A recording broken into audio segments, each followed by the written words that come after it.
Welcome back to Bills and Business. I'm Laura Carr, co-founder of USLege, where we focus on making government more transparent and efficient through technology. On this podcast, we dive deep into the intersection of policy, business, and innovation with leaders who are making impact.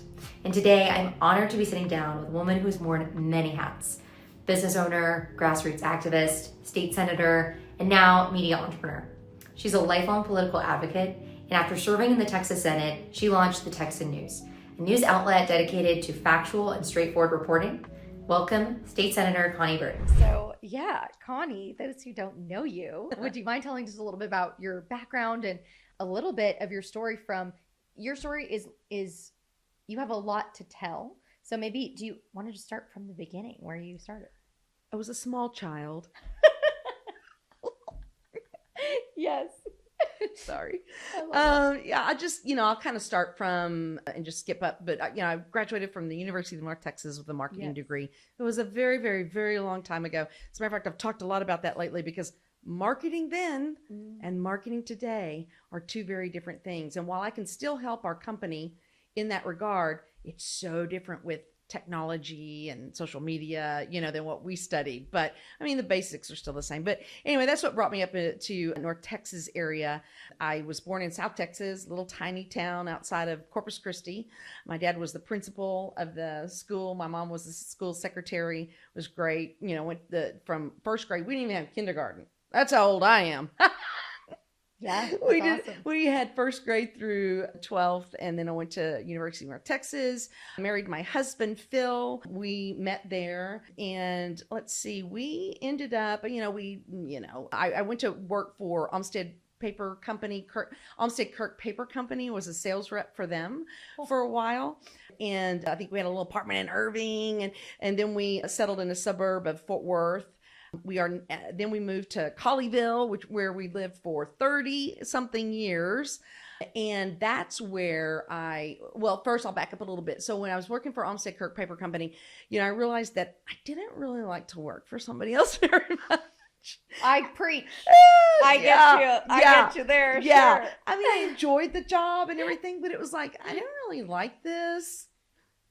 And I started, actually, at the time, silk flowers were kind of in vogue. It's so funny how things, because it was fresh flowers before that all the time. And then all of a sudden, silk flowers started coming, and everybody's like, wow, this is so cool. We can actually keep our bouquets, which, nobody kept their bouquets. But anyway, so they, that was kind of something. And I don't even really know why. I got an interest in that. I think I, got a lot of books, and, we didn't have YouTube then either this isn't all that long ago. I don't want y'all to think that, this was 70 years ago or anything. It's just amazing how technology has evolved in such a short period of time. But I got books and things and started playing with making flower arrangements. Then it moved into wedding bouquets and things like that. And I had, friends, just like this is how businesses usually start. You have friends that say, hey, can you do that for me? And, I'd get a minimal amount of money, just to cover the cost. And it was fun. And then I was doing more and more for the weddings and decided that, I need to be a wedding consultant. Because that's the part that I really, really loved, was going to the wedding and helping, the bride and the groom and the family through it. And this was also before Bridezillas. There was a time before that. My best friend does wedding consulting like this. Does she? And Saturdays are a really busy time for her, and she loves it, even though it's long hours. Yeah. Most are not Bridezillas, but she's had a couple. Yeah. I always say that because everybody always asks, because I never even watched Bridezillas. It was a show, right? I've never watched it. I knew that was a show, but yes, I have not seen it though. So you had all mostly nice brides. Yes. They were wonderful. all so sweet. Oh. So sweet. And just needed somebody, they just needed somebody. And a lot of times, the moms and the daughters might be kind of, at each other's throats. So it's always good to have somebody else there as the kind of mediator. Not that I had to do any of that, but it just prevented it, really. Yeah. Right? So I decided I wanted to do that full time. And so I started my own wedding consulting business. I resigned from Olmsted Kirk Paper Company. And at the same time, my husband and I were wanting to start a family. And we were unable to start a family. And so that was another reason why I just kind of wanted to get on my own, because we began to realize that the adoption process is very involved, lengthy. I don't know what it's like today. I will tell you, my oldest daughter is 30 something, Okay. early 30s. So that's how long ago that I'm talking about, because, adoption is also changed so much throughout the years, the process and all that kind of thing. But at that time, there were more parents wanting to adopt than there were babies available to adopt. Wow. So, somewhat, I don't want to use the word competitive, because, that's not, but it's just, you have to put a lot of work into it. Get yourself known, get yourself out there, talk to different, adoption agencies. And we ended up with Gladney, which is a very well-known adoption agency in Fort Worth. Wonderful, wonderful, wonderful place. And I did a lot of volunteer work for them, just was there a lot, and, became a part of the parent group before we actually adopted, just to kind of, just help things. And again, kind of, hello. Yes. Anyway, so I think about 2 or 3 years in on that process, Tori came to us, and after she came, and I had been a wedding consultant during this time, after they placed her in our arms, I said, you know what, I'm done with the wedding consulting business. I'm ready to be a full-time mom. Yeah. So I became a full-time mom, and then Faith came along about 4.5 years later. So I was really a stay-at-home mom for however many years. I started getting very, very involved in politics in George W.'s second term. Okay. And what got you motivated? Was it? It's interesting because, I'd always been a Republican voter, always been a conservative. And, I'm one of those that many people could probably relate to this. You vote and you go home and you think everything's great, right? I'm voting for these people who are fiscal conservatives, limited government, pro-liberty people, all the things that, they claim. And then all of a sudden, it's like, what? And I love George W. Don't get me wrong. Love him. But at the same time, particularly during his second term, he was expanding Medicaid Part D. We were bailing out private, I think it was auto companies at the time, with taxpayer money, doing all these things that I was like, what are we doing? And obviously my youngest daughter, who was still at home, is more on her own. So I think that has a lot to do with it too, right? It's not like I have these toddlers running around. I can't pay attention, can't look at anything in depth like you normally are as a stay-at-home mom with kids. So my first daughter was out of the house, and my second daughter was, much more on her own, even though she obviously still lived with us and was in high school, or maybe even middle school. I don't remember now. I can't put the years together. But anyway, that's really more of what it was. I could pay attention to the outside world more. Sure. And I started realizing that. And, people, when they hear this phrase, they may roll their eyes, because the media, and this will lead to later, the media and many people, many elected officials, I will have to say on the left, Democratic elected officials, really, really, really did a disservice and pushed a narrative. But during this time, apparently, the things that I was feeling was going across the nation. And he did the famous rant. Santelli, he did a famous rant, and he said, what we need is another Tea Party. And that started this Tea Party movement of people who were conservative, but were seeing that, those that we voted for are not being conservative while they're in office. And it was a very, I got to tell you again, what you probably read in the newspapers at the time and heard from people is very different than what it actually is. It was a very organic, across the country movement of just regular people that just started going, what the heck? This is really interesting to me, because I grew up in the UK, like I was mentioning, and that time in my life, I'd visit Texas every summer, and I was always coming here. But the media in the UK, how did it portray it? I mean, it was Satan reincarnate. Yes. So Yes. I'm curious to Yes. know if you could explain what that movement was back then, but also if you see any similarities between what's happening now with Absolutely. the grassroots movement. So Absolutely. So I will never forget Nancy Pelosi said, "Oh, it's just an AstroTurf. It's just AstroTurf." And I remember turning to my husband and saying, "What does she mean by that?" I didn't even understand what that term meant. That's how little I knew about politics at the time. He says, "Well, it's like a fake movement. It's not really people. It's just like probably groups, behind the scenes that have already existed, kind of creating this look to be this movement of people." And it was not. It absolutely wasn't. I remember going, "This is wild." Social media was very different then too. It was not the cesspool that I consider it to be these days. It was not that. It was really, started with Facebook, and then it kind of moved to Twitter. But Facebook, we just kind of found each other all over the country. I can't even really remember how. Maybe it was because, I would read, this local group is kind of forming. And so, I would go to the meetings and they knew somebody, and I'd get on Facebook and I'd find them and they'd find me. And it was just this very wild, organic movement across the country of people that were like, "Yeah, I'm kind of done with this. What the heck is going on?"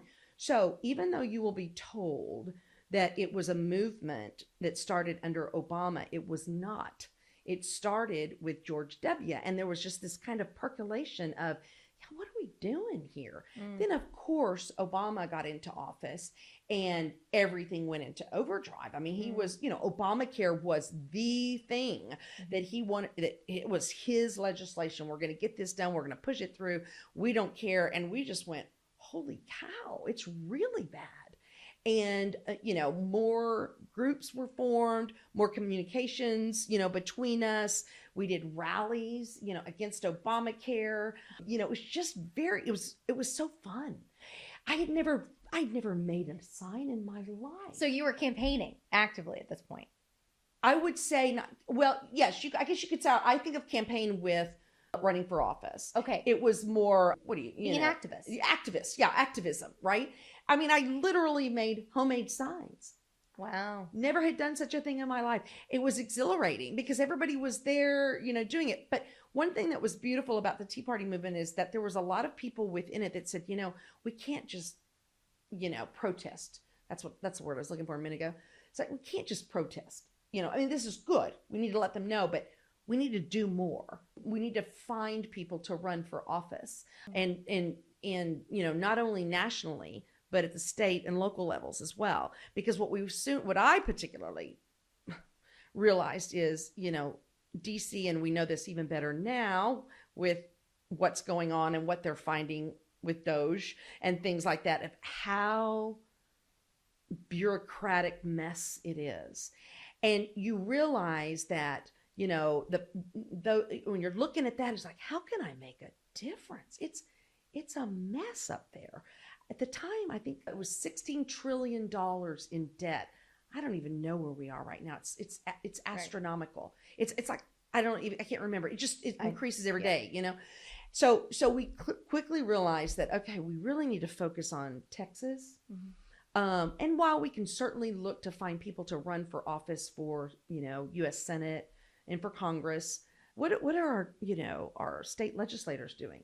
Started looking at that and was like, that's a mess too, and we have Republicans in charge, and yet we're doing things we shouldn't be doing, So that really started my, and our people that were involved in this movement, looking for people that could run for office, that could, that really stood for conservative values, limited government, fiscal responsibility, personal liberty, national sovereignty. Those were the kinds of things that we were looking for, people with those kinds of values. And did you throw your hat in the ring, or did someone say, you need to do this, Konni?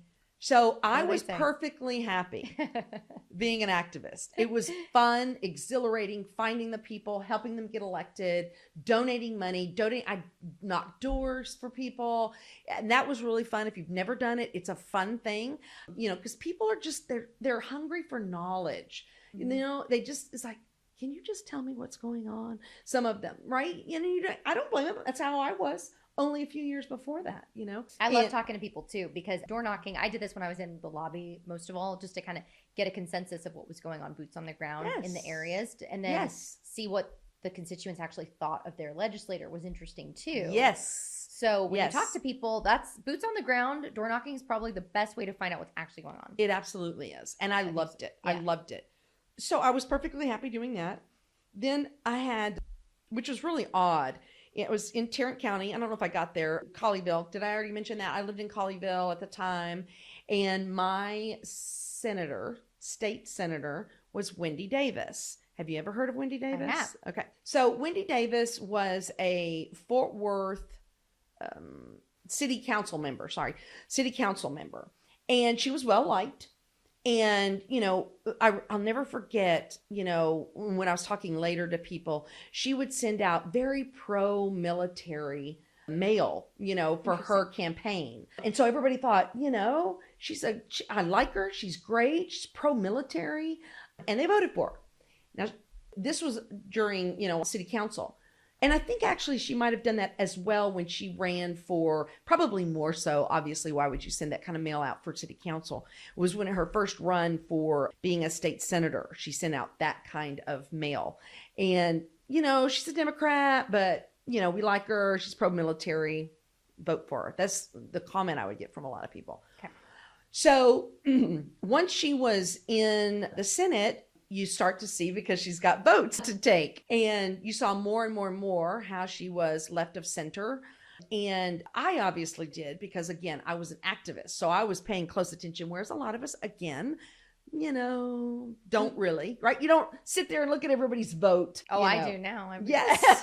On my software. Yeah, our team's on the floor. Right. We do. Yes. But the average person doesn't, and they don't have time to. And I don't blame them for that. I'm not faulting anybody for that, because you've got lives to live. I wish more than anything we didn't have to pay so much attention to government. But there was she did this famous filibuster on the Senate floor. And I will tell you, so up to that time, I said, this gal is not, she's liberal. And why on earth is she representing me? Even though I was in Colleyville, because it goes out into some of the suburbs. Why is this gal representing me and Tarrant County? And she's a Democrat and a fairly liberal one. And so I was actively then looking for somebody to run against her in the next go round. So let's see. So I couldn't find anybody. I'm going to get back to the filibuster in a minute. I've got my timeline a little bit off yet here. But I was actively looking for somebody.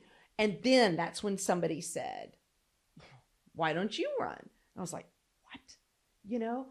Now I had, previous to that, helped Ted Cruz on his campaign. He was a little known, he was very well known in a lot of circles, but he had never run for office before. And David Dewhurst was the lieutenant governor at the time of the state of Texas. And so he was kind of the next in line to run for the U.S. Senate seat. And, I knew, because again, I was an activist, that Lieutenant Governor David Dewhurst was not the conservative that I wanted. And so Ted Cruz, there was many people who got in that. I think it was K. Bailey Hutchison who had retired. And there was many people who'd gotten in the race. And so he epitomized exactly what I believed in, Ted Cruz did, when he came around and, on his campaign trail. I was like, I'm going to help this guy get elected. And Ted actually uses it a lot. He'll say, Konni and others, when I was 2% in the polls, believed in me, and we helped them, and we were boots on the ground, and we got, yard signs distributed, and we were there on the stump with them, and, and eventually he won. So I had a little bit more people that were involved in campaigns, whereas before I was just helping, people get elected. With the Ted Cruz campaign, it really, really helped me to see how a campaign is run, kind of see strategy. I knew consultants. I knew his consultants. I knew a lot more people because I had been all over the state helping Ted. Sure. So when somebody said, hey, you should run, even though I was shocked, I was like, and at that time it was very much still a Tea Party wave. We were still in that Tea Party wave of, we need to get fiscal conservatives in office. And so I called a consultant that I knew and said, is this even something I should think about? And, he immediately said, absolutely it is. Because, these are the numbers that Ted did in Tarrant County. Tarrant County is ripe for picking up a Republican seat, particularly somebody in the Tea Party movement. And I'll have to say that district at the time was 50-50 Republican versus Democrat. And for people who don't know, most of the Senate seats and House seats are districted Republican or Democrats. There's just, there's very few that are like that are close. In other words, there's going to be a Democrat seat that's 60% Democrats live in that district. It's not worth a safe seat. It's a safe seat. It's not worth running a Republican in that seat because they're not going to win. There's not enough Republicans to vote for them. Sad, but this one was a 50-50 seat. So it was definitely something that could be picked up. And so I had already thought, okay, so I've got the wheels, I think maybe I'm going to do this. I was kind of getting some stuff ready. Then, apologies for bringing it up too soon, that's when Wendy Davis did the famous filibuster on the Senate floor. And it was a bipartisan piece of legislation that said, I think it was that when it was you can't have an abortion after, I think it was 5 months of pregnancy, I believe, if I'm remembering correctly. I mean, that's 5 months. So it's kind of interesting now because it's, since then we've had so many pieces of legislation that have even scaled it back more for me to even think, my God, that was just 5 months of pregnancy is very pregnant, and I'm very pro-life, obviously, not only because really not even because we adopted. I mean, obviously, I'm pro-life, but, and obviously I see, how beautiful it is. And I understand how horrifically hard it must be for any woman to place her child for adoption. It cannot be easy, right? And yet, there's so many families that are, awaiting a child to give love and a forever family to. So I had really just gotten everything in order to run. And then she did this filibuster, and it was a big, big, big deal at the Capitol. And again, this wasn't all that long ago. And yet, it brought in people all over Texas, all over the country. I, had moved from Facebook to Twitter, realizing, Twitter is much more of a political social media site than Facebook is. Much faster, information just goes like that. And I had already moved to that, but it still wasn't near the scale that it is now with people. And so when she was doing the filibuster, people were asking on Twitter, who's running against this woman? And I was able to say, I am. Oh, that's when you Boom. Announced. Yeah. And I mean, it was phenomenal. It was phenomenal. People were helping me all over the country because I was pro-life. I said, I'm pro-life. I disagree with her trying to kill this legislation that, she doesn't even want, she didn't want women to be able to abort, till up to 5 months of pregnancy. I was like, oh my gosh, this is ridiculous. And people all over the country were incensed. And so I came down to the Capitol then too, for rallies and spoke. And that was really the impetus, that got me even wider recognition. So I like to say, soon after that, after it all, she failed. No, excuse me. She got it to be killed. She got the bill to be killed on the floor. But at the time, Governor Perry called a session and emergency session, and, they got the bill passed. Right. So it was not long after that she decided to run for governor. We like to say that we scared her out of the race because, it was pretty obvious. Again, it was a 50-50 district. Odds were not in her favor after that filibuster. Now, probably she already had designs to run for governor. But what her people were telling her is, now this got you so much attention, so much recognition. You need to strike while the iron is hot and run for governor. It didn't work that way in Texas, How different was it going from, grassroots activism to then running for office on your own? How different were those? It would have been incredibly different had I not had that experience with Ted Cruz. I always think that. I remember going, we were doing things that, because I will say that another Democrat got in the race after Wendy Davis, had the same, everything was the same. Her principles, everything that she believed in, but she did not have the gravitas that Wendy Davis had. But I would see them do things that I thought, I can't believe they're doing that. That's a big, huge mistake. And I remember thinking, wow, I know something. Right? I wouldn't have known that had I not been as intimately involved in Ted's campaign,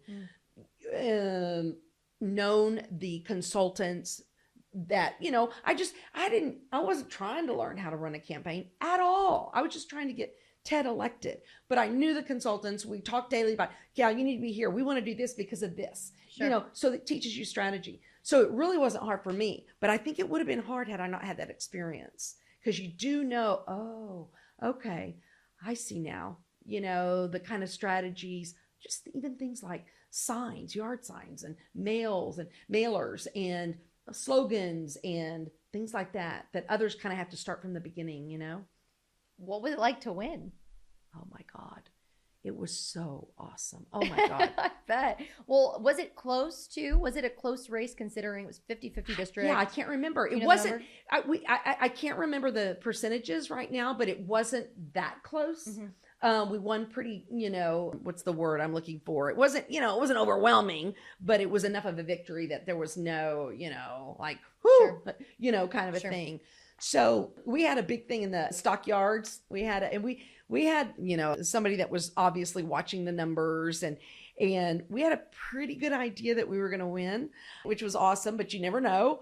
And again, it's what voters come out, right? Who's motivated to run, to vote. And so we had a big thing in the stockyards ready to go.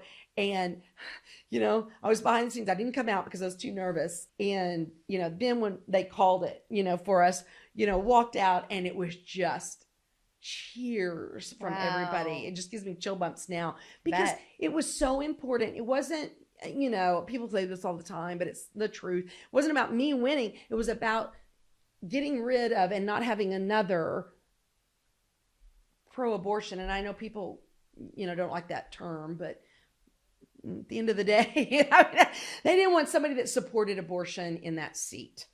These were people that voted, and they were shocked and horrified that they had, a lot of them were shocked and horrified that they had voted for Wendy, not knowing where she stood on that issue. And when they saw what she did on the Senate floor, and were just like horrified. And it was, for a lot of people, it was just, they told me, thank God you came along. Thank God. It was kind of like it redeemed them from that vote that they had made previously. So it was more about, thank the Lord, we don't have somebody like that representing somebody in Tarrant County, which is, the reddest county in the country. Why do we have this woman, right? So anyway, it was wonderful. It was great. It was great, and it was time to get to work then, What was the climate like in Austin when you came down here to start a session? Yeah, something that I did not think about at all, and some of the senators, it might have even been Lieutenant Governor Dan Patrick, and I hadn't really thought of this. And I now, having served on the Senate, I get it, and I don't think I would have understood that. The climate within the legislature is very different than the activist climate. Not to say that elected officials don't go down there to do what they were sent to do. I'm not saying that at all, but it is there's decorum. there's decorum. And frankly, I love that. I love that. I A do. lot of activists don't, right? They don't like that. They want you to punch and shout and scream. And I get it. That's probably there once upon a time, or at the activist level. I don't know. I don't know. But there's decorum. And I know that, I remember, I believe it was Lieutenant Governor Dan Patrick that said, when session started, he was very, very worried about the toxicity that had happened the previous session, when the filibuster happened, and then all these people came from all over the country, and it was just nasty.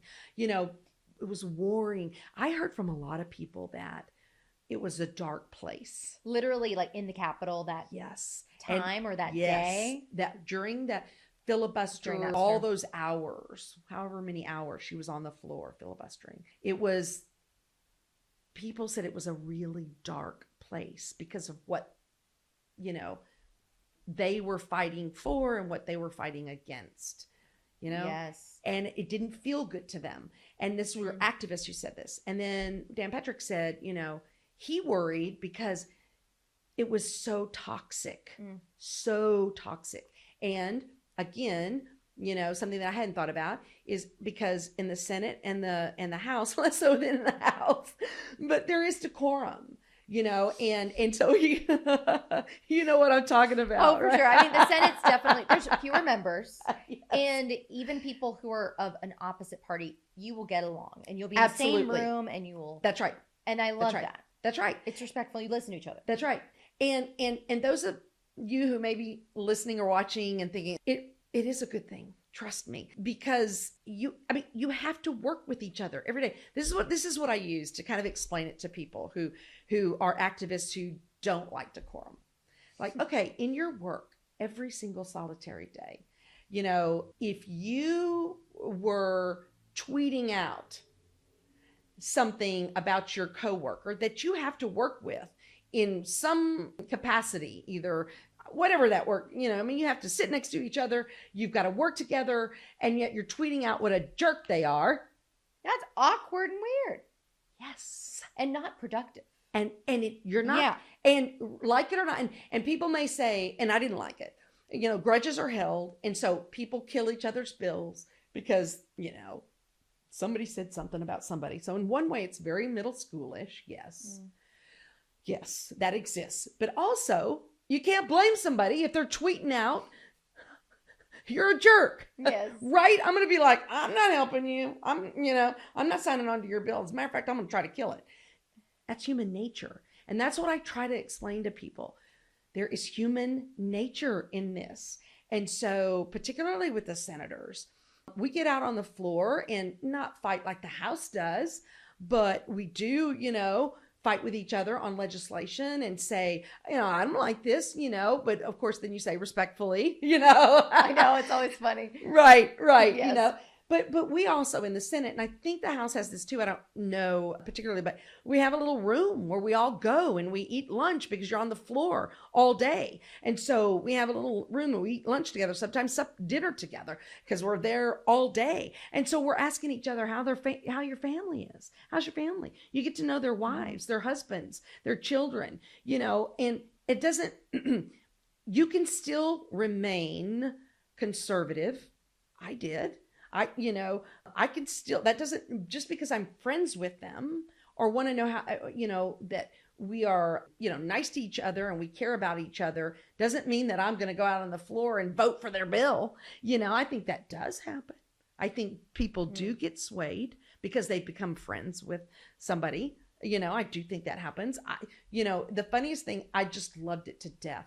Kirk Watson was at the time, I served with him. He's now the Austin mayor. Senator Whitmire, who is now the Houston mayor, was in the Senate. These are both Democrats. And Senator West, who's still there, he's a Democrat. But mostly it was Kirk that would say, he'd come by with a piece of legislation. No, you're not going to want to do this. That's funny. They knew. So they just didn't ask me. They knew where I stood, and so that was great. I loved it. And that's, but we were still friends. We'd laugh about it, but there's also a lot of stuff. What a lot of people don't realize either is there's a lot of stuff that does not fall down on party lines. It just doesn't. I found that so awesome when I came to Texas from DC, because it was very polarized in the US Capitol. And in Texas, I was finding most bills were passed like bipartisan support. I loved that. Think about it. Roads, water, a lot of times the lines fall between urban and rural, as you can see on the school choice stuff. And that's a huge, that's where the lines fell. So a lot of times there's that. Now, of course, with abortion, transgender type of legislation, you're going to fall on party lines, but there's a lot of stuff that doesn't fall on party lines. And so, you can go down there, stick to your values, be friends with people that are diametrically opposed. It works. It works. You don't, and, you're not making an enemy for no reason, I love that. So who was your best friend in the Senate? You don't have to answer that. I did not have a best friend, but we had a class that came in. So, I was, let's see, I'm going to forget them now. Bob Hall, Lois Colkhorst, Brandon Creighton, Paul Betancourt, Charles Perry, Don Huffines. So we were very close because, and that's apparently how it always happens. Who you come in with into the Senate or probably even the House, you're very close because you're kind of learning together. Not that Brandon Creighton, Charles Perry, Lois Colkhorst, they all came over from the House. So they were very well versed in this, already, but you just kind of have a kinship there. So they were all kind of my pals. A lot of them still there. Yes, they are. A lot of them still there. I was just watching Bob this morning on the lottery. It was on Texas lottery legislation. That was a long hearing. Was it? This was on the floor. They suspended the rules, of course, because the Senate always does. People don't realize that either. The Senate can suspend rules all the time. That's why the House, and I don't know all the rules of the House, but the House can't do it like the Senate does. And so that's why the Senate can get to work a lot faster. So, there's a lot of complaints about that, and there might be valid reasons for it too, because I don't know, all the rules and everything, but they absolutely do not have it like the Senate where we just suspend rules because we've got a majority. And Dan Patrick, changed the rules when he came in so that we can do this, and good for him and good for us. Right. But it's different. It's a different chamber. It's speedy. Yeah. What were your top priorities and things that you did during your time in the Senate? So I did a lot of killing of bills because as a freshman, you can't do too much, you're you are kind of, watch, listen, learn, kind of a thing. And so I did a lot of killing of bills. I was on the criminal justice committee, and I'm a fiscal conservative, first and foremost, pro-liberty, all those kinds of things. So when our office read the bills, which we read the bills. And if there was stuff in there, I'd be like, I'd either, kill it in committee or talk to the author, and say, can we take this out? If we can't, I'm not voting for it. Those kinds of things. You do a lot of work behind the scenes. Mm-hmm. But I was on the criminal justice committee, and I got to say that criminal justice reform, gosh, even however many years later, was very different then than it is now. So I don't want people to think, because it kind of got to a point, criminal justice reform on the left was, letting people out on bail, violent criminal out with no bail, it became ridiculous, right? I was, criminal justice reform. Let's make sure that people have committed, done their time. And then let's make sure that government isn't in the way for them to then get a job and be a productive citizen in society. Trust me, government does a lot of things that causes them not to be able to get work afterward, and so I did a lot of working on legislation that, wait a minute, look at this, how you've written this. If somebody accidentally does this, You're saying they committed a felony? That's not a felony, So I did a lot of work. People would come at my second session. It was so beautiful. Senators would come to me and say, okay, Connie, is this okay? You become an expert in it. Yes. And it was wonderful. And I was like, thank you. Let's change this. Yes, it's a crime, but does the time match the crime? It's ridiculous. And so I did a lot of that kind of a thing. I did a lot of amendments to bills too. Let's get this in here to make it better, those kinds of things. So, one little teeny tiny, but it's important. I had my name on a lot of bills, you co-author, yada, yada, yada.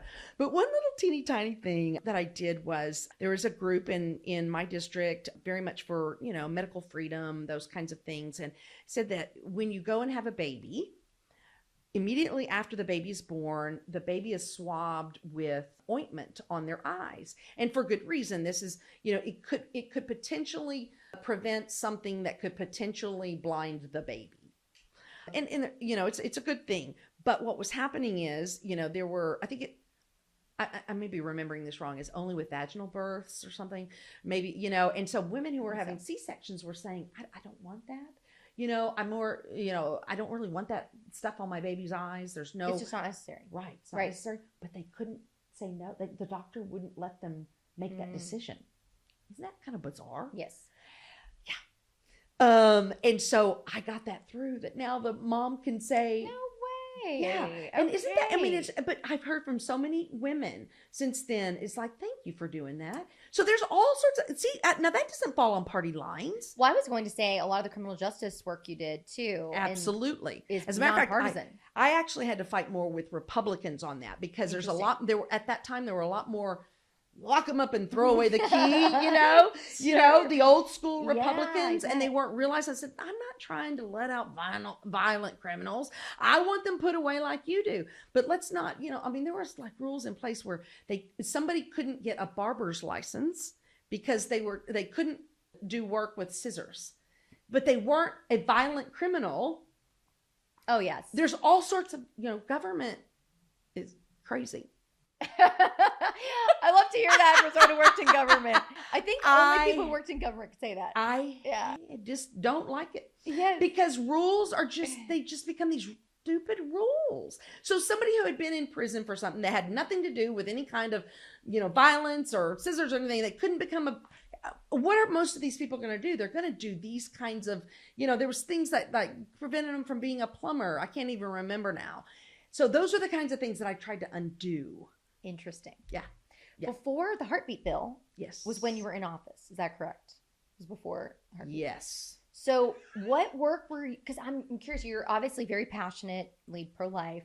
Yeah. And that's something important to you. What were you working on then before the heartbeat bill that was pro-life legislation? Was there any work that you did on that? So I didn't actually, obviously I am passionate about it, but when I came in, there were already people that I knew I'm not going to get this pro-life bill passed, right? Sure. So even though, I actually with my, team, I said, let's get this. And they're like, Senator such and such has got that. I was like, oh, I'll sign on to his because they're going to they've got the, the longevity, the know-how, and so I didn't, author that kind of stuff actually, because I knew I wasn't going to get mine passed. They're going to get theirs passed. That makes so much sense. When I was in the Senate last session, I was with Senator Paxton. And yes. Yeah. And so there were certain bills that just weren't in our wheelhouse for us to file, even though it was a passion. Exactly. It just, or if somebody else is doing it, then let them do it. Exactly. Because you only have this, you only have so much bandwidth to get the bills that you want to get through. And you want to be the right person with the staff that knows their stuff about this issue. And that makes so much sense. Yep. You did some work on civil asset forfeiture as well. That was something I was very passionate about. Yeah, very passionate. I feel that that's going to come back to the Supreme Court. I know Justice Thomas has talked about that. I don't know.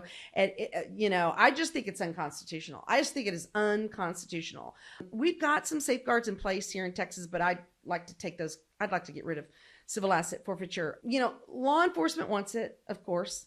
And I get it, right? This isn't anything against law enforcement.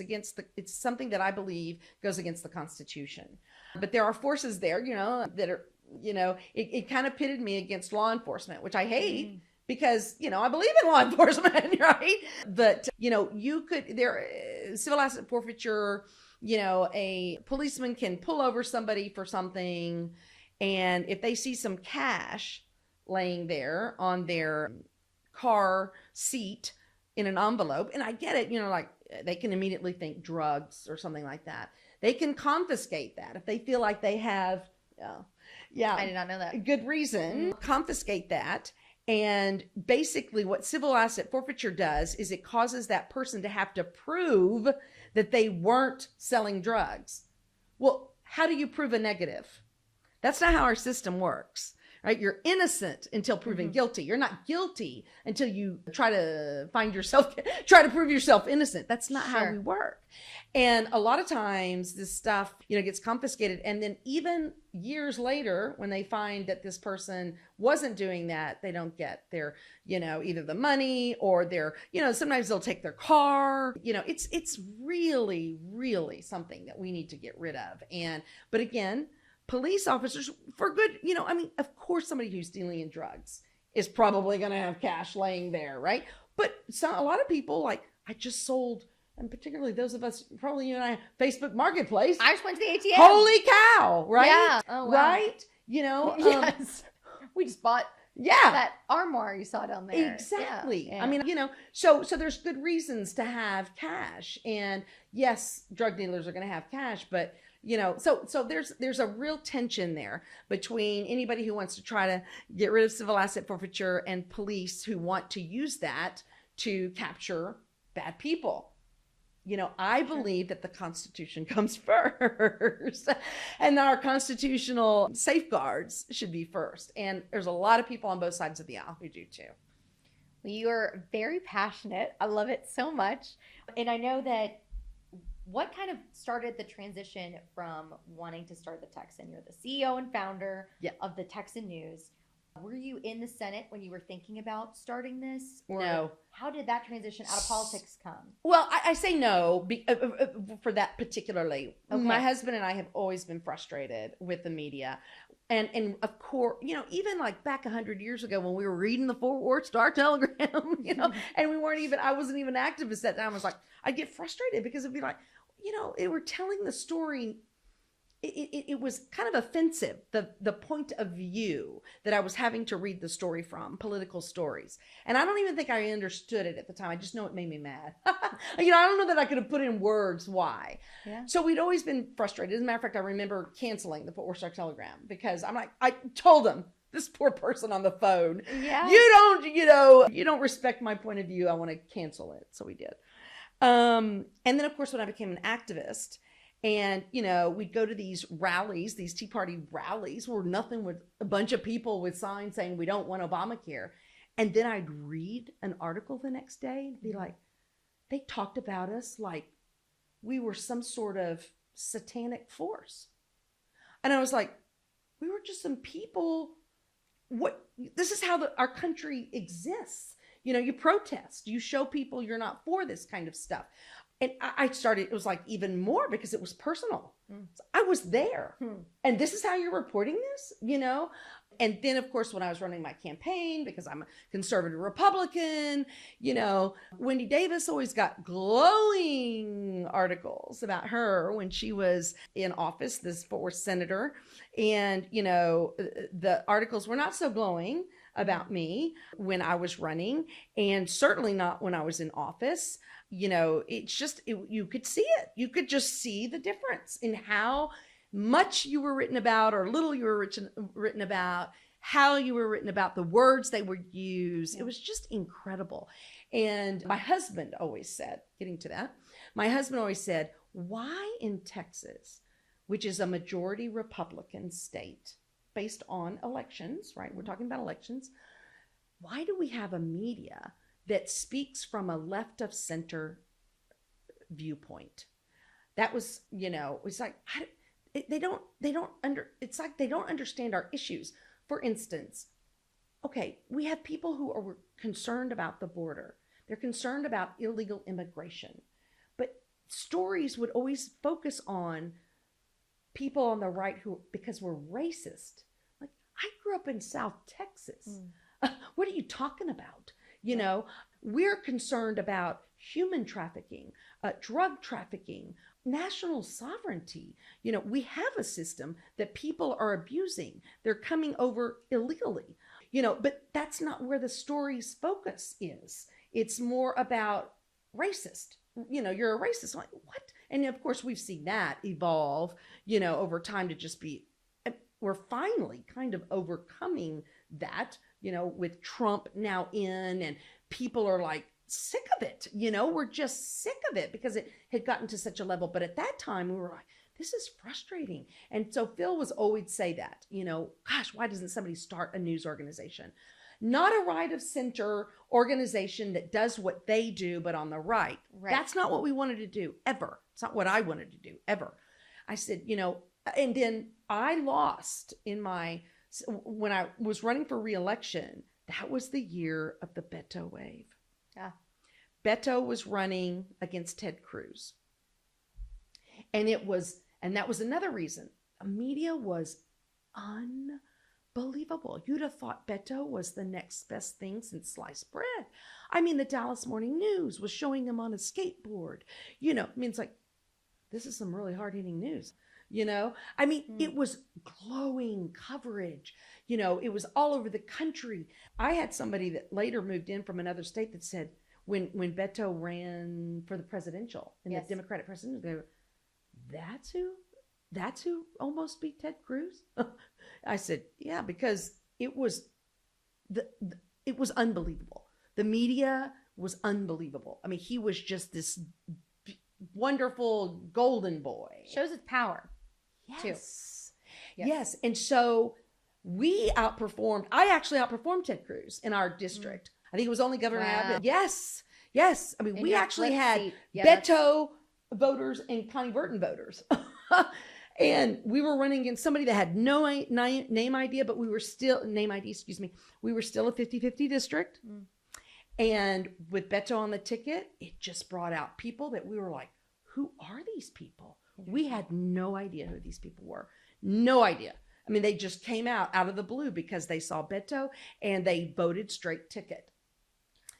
So we lost. Sorry. And I forgot what my whole point was. So we lost. And that's when my husband turned to me and said, we got to do this news organization. We've got to do it. And I was like, are you sure? So we did it. And just to quickly, because I know we're running out of time. No. I don't want to be, again, what I never wanted to be, and we are not. We are not a right-wing news site. We are not. My goal always has been, and I've got the best team that understands what, you know, our vision is, and they stand by it, and they're so awesome. And, you know, we are not competing against, you know, the left wing, I don't know how to describe them. Activist sites, that's what it is. You know, because we've got them, you know, in this state. We've got left wing activist sites. We've got right wing activist sites who do kind of media hits, you know. Sure. We are competing with the Texas Tribune, which is based here in Austin. We are competing with the Fort Worth Star-Telegram, the Dallas Morning News, the Houston Chronicle. And I say competing with because that's the way I see it. I don't think media is an interesting sphere, I got to tell you. I think they think we're all kind of one big, you know, arena, one big happy family. And I'm like, I'm competitive. Yeah, me too. And so I'm doing what I consider them no longer doing. And that is, we're different though, because we're only political news, which is the Texas Tribune is too. They're only political news. But of course, the Dallas Morning News, Houston Chronicle, they do all sorts of things, right?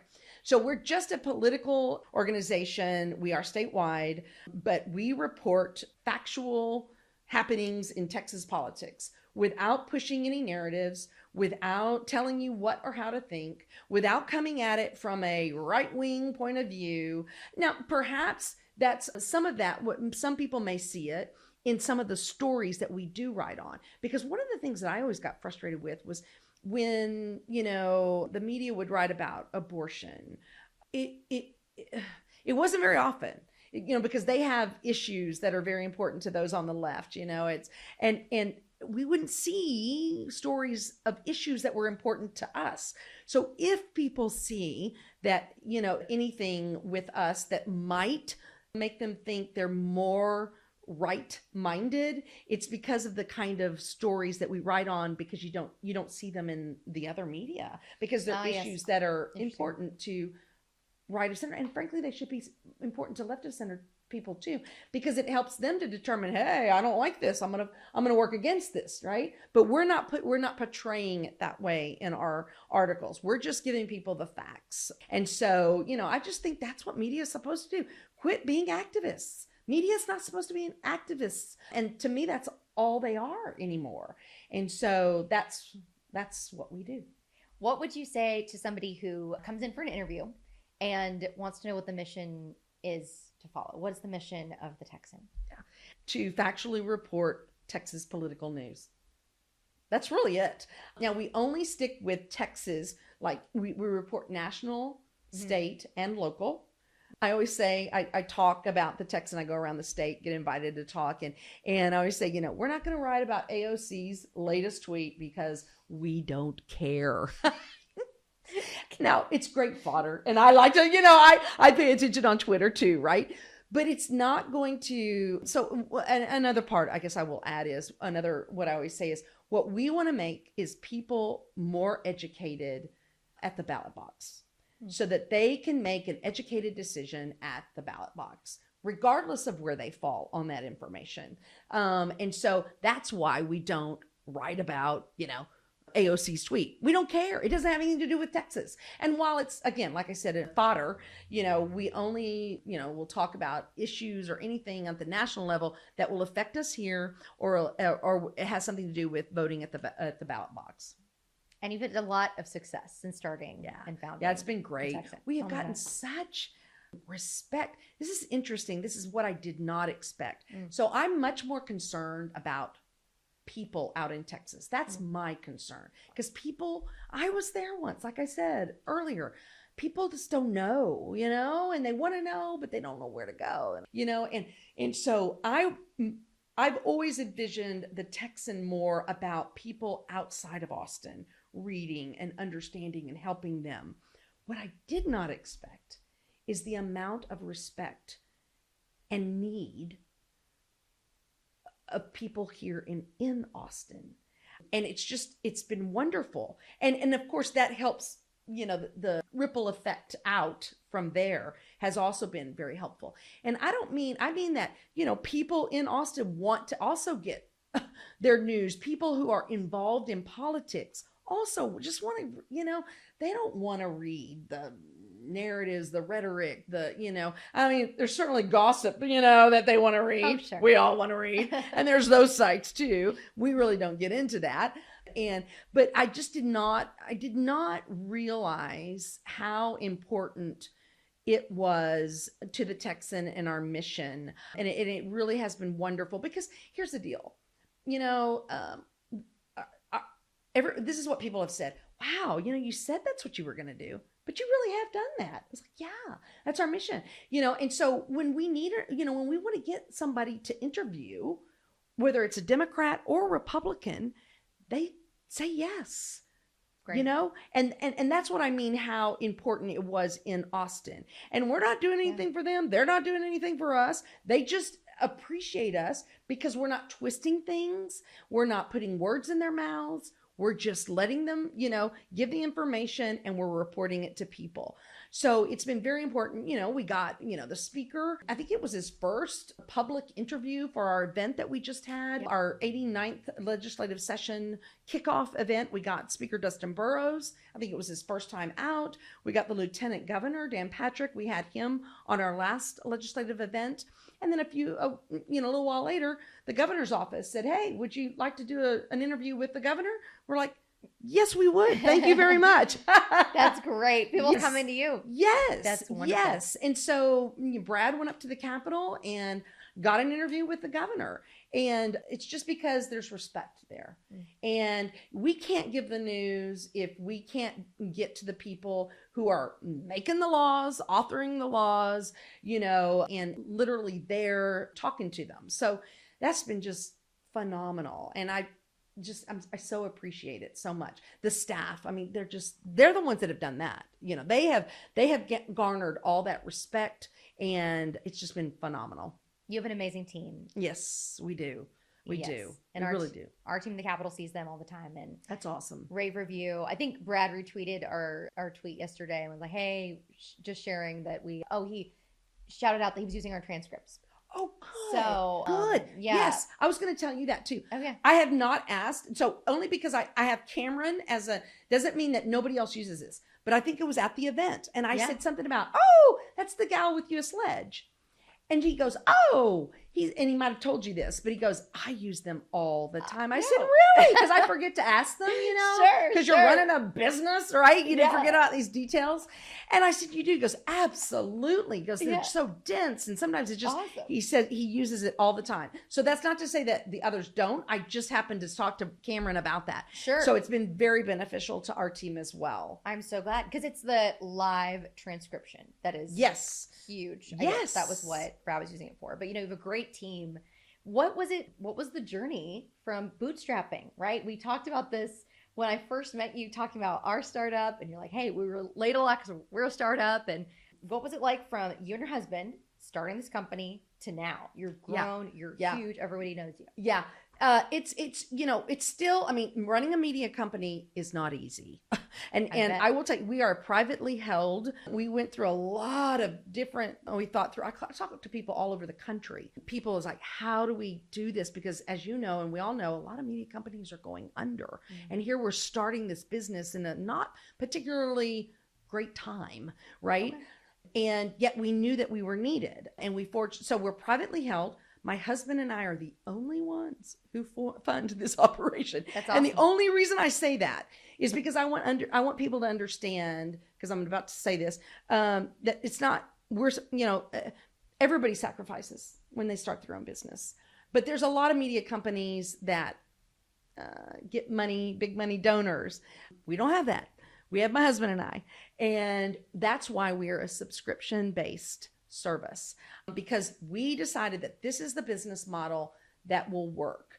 And so we fund it, and we have subscriptions. So everything, you can get one free article. Everybody can get one free article per month.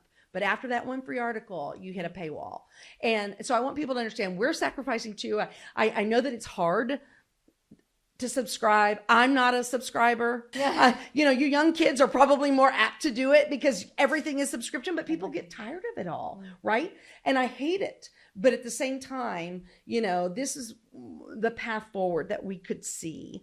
So we are subscription based, and it's like, I think $9 a month. It's pretty darn good, value for your money, I think, for the information you get. We have podcasts. We have so many podcasts now. Everybody loves the podcast. Those are free. So if you want to dip your toe into, before you subscribe, absolutely listen to our podcast. But we hope that people do, because we want to grow. Our subscriptions will help us to grow and be more, we want to grow. We want to do more. We want to, be in more parts of Texas. Texas is a big state, It's absolutely wonderful. The Trib was the guy in town, and now it's kind of the Texan as the guy in town. And that's pretty phenomenal, It's pretty phenomenal. And starting it essentially a family business. Right? How has it been working with your husband? Well, he's got a full-time job. Bless his heart. Okay. Yeah. I'm the one over the Texan, but he's kind of my money guy. I see. Not kind of my money guy. He is my money guy, but I mean to say that he's, kind of the guy that keeps all that straight, and, the financials and that kind of thing. So bless his heart, he's got a full-time job, but, he does, help out as much as he can on that side of things. Okay, this is what we're thinking about doing. Mackenzie and I, my senior editor, we kind of get together and like, okay, we want to hire this one. Then we go to our, the Phil, the money guy. Yes. My husband's my money guy. Is he? He is. Yeah. Well, he's the CEO, but he's also the financial what CFO. The CFO. He is that. I'm the CBO. Yeah. Chief Business Officer, and he's great with that stuff. Yeah. But So that's kind of, it's been great. It's been wonderful. He came down. I was really excited because sometimes, he doesn't get to see how awesome things have become, right? Because he's got his own full-time job. We're just talking like, things here and there. And of course he loves the Texan. Of course he reads the Texan. Of course he listens to the podcast. But coming down here and seeing the event that he wasn't able to come to our first one during the 88th, but he came down for the 89th and he was like, golly, he really got to see the people that we had at the event, the legislators that we had on both sides of the aisle, saw how great they were at their interviewing, their skills, from greeting people, to having lunches for everybody. I mean, it takes, you probably know, events take a lot of work, and we're a small team, and they pulled it off and had these, great legislators talking about issues that are important to Texas. It was pretty good. And it really made an impression on him. And I was really glad that he got to see it in person and realized, man, y'all are kind of a big deal. Like, yeah, I've been trying to tell you that. I saw. What does he do? So he works for Simpson Strong Tie. They build connectors for the building industry. Okay. It's a very niche type market, but he's been with them for a long time, which is amazing, because we always thought we would each own or together own our own company, but it's been a very good, very generous, very good company to work for, and he's still loving it. And so he kind of lives vicariously for the independent business, I think, through us. But yeah, he's very happy doing that. I'm very happy doing this. So well, you've always been an entrepreneur, and Yeah. I love that since the beginning. I feel that spirit in you, Texas spirit as well, right? Oh. But what advice would you give to anybody looking to be an entrepreneur? Obviously, you're so passionate, which I think is what people should do. Yes. What advice you give? Yeah, I think, I was talking to my son-in-law, my younger daughter's husband, and, I think he wants to do something too. And I was telling, it usually happens it just kind of happens, Yes. right? I say, don't try to force something. Don't try to force what the round peg and square hole or whatever, think about what you love to do. It's not going to instantly happen even from that though, right? Just always be thinking in that direction, and then, kind of like I was talking earlier about, I was just making flowers, kind of fun. Yeah. Hey, I think I'll get in the wedding business, and, I certainly never wanted to start a media company, but I think because I had been, because I'm more entrepreneurish, that's my love, that it's, it seemed logical, and because I was so passionate about what they're doing badly. So I, tell him, and that's what I would tell everybody else, let's see what are you good at? What do you like to do? What do you, just always think in that direction, because I think it just normally happens naturally. And don't be afraid to, you start on the side somehow if you can, for family, for friends, and then it just kind of works itself up to, I think I can do this full time. I can, and it's easier than ever now because of technology. I mean, back in the day, I was going to a printer, Right. How can you help me to, now you can do all this stuff on your computer and it's just so much easier. The business itself is not easier. I'm not saying that, but to start it, all the details like that are so much easier. But just think about what you love, let it cook, always think in that direction, and it'll happen, and don't be afraid when the time is right, do it. That's do it. Great advice. Yes. I was reading something that there's going to be the first billion-dollar startup that's from one founder, one employee soon. And it's from all the automation and technology that's out there. So we'll see when that happens, which I think is incredible if you can. I mean, we've 3 co-founders and we're dream team, love it. Don't know how people do it. One man show. I think it's really impressive. So, but yeah, I totally agree. My story was natural too. I knew I would want to do something. I thought it would be my own lobby shop. I thought, I'm my own lobby firm. And I was working in the Senate and was so frustrated. Also lobbying, looking through all these campaign finance reports, trying to match the vote records with the campaign finance numbers. Yeah. If you see that there's like you're wanting something and it doesn't exist, Yes. think about doing it yourself. If it falls into your wheelhouse, of course, Totally. right? That's the other thing that I told him. Yes. You know, because he was talking about, I was saying that, and then he was saying, but you know, what I'm doing right now, what I'm currently doing right now, what we're having a trouble finding is blah, blah, blah. I went, see, right there. You're having trouble finding it? Think about doing it. Right? That's exactly it. So your description there where you found that there was this problem, this, you know, a problem that needed to be solved or could be made easier. Yes. Perhaps. And then boom, did it. Businesses start usually from some kind of frustration. With That's something. right. Change That's right. it because it's new. That's it's right. Innovative. And if the Love market wants it, the market will, you know, buy it. Yep. That's the hardest part, I think. It is. Making sure you have product market fit, because there's definitely ideas I've heard. They're like, oh, that sounds great, but is there a market for it? I think that's the piece. And we got really, you know, lucky with just talking to people, and it was on Awesome. the money.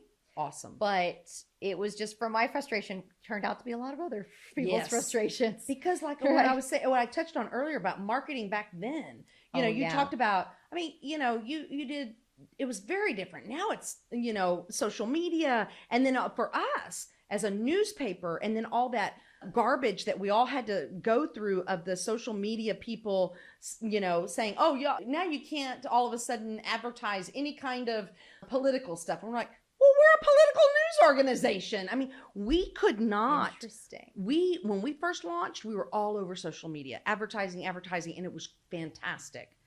Then all of a sudden, boom, Whoa. we couldn't do anything anymore.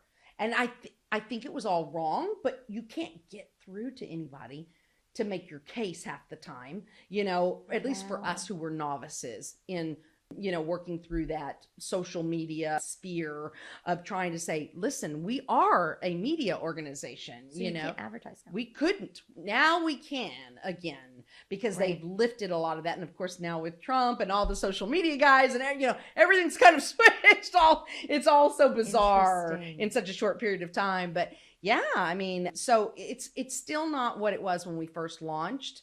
But yeah, I mean, it's just so different, you know, marketing these days than it was a long time ago when you sent mailers to people.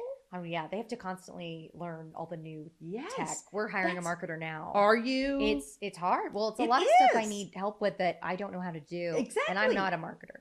Ah, So I need right. someone who's good at that. But then again, it's not even, I mean, I guess that's what they're called now, a marketer.